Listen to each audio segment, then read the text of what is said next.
Ой, өчигдрийн танаа их нарт 2 цаг секстэд яста бодлого тавьсан да. За чи одоо юу гэмээр байна? Би танаа их нартай секстэх гэж 2 цаг ойжралсан шүү дээ. Тэгвэл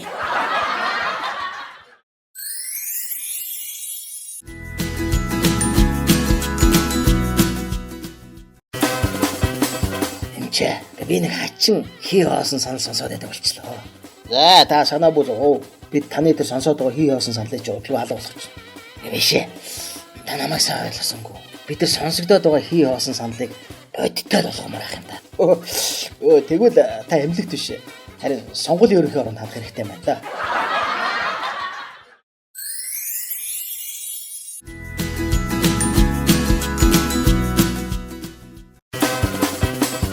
Ирчүүд их нартайгаа явж байхдаа ч зөрөөд өнгөрсөн аятайхан хүүхний царай хөх бүгсгээд бүгдийг нь хэдхэн секундэд амжиж хараад өнгөрдөг. Харин эхнэрүүд энэ хооронд тэр бүгдийг нь ажиглаад дээр нь тэр хүүхний өмсөн зүүсэн хувцсунаар аймаг үгжийг нь бүртэл хараад үн мүнийг нь тооцоолоод тэрж байтугай гүдэрч байгаа нөхрөө хүртэл хялалзаад хавиргын цохилт хийж амждаг. За хэн хурдтай байна да тэгээд?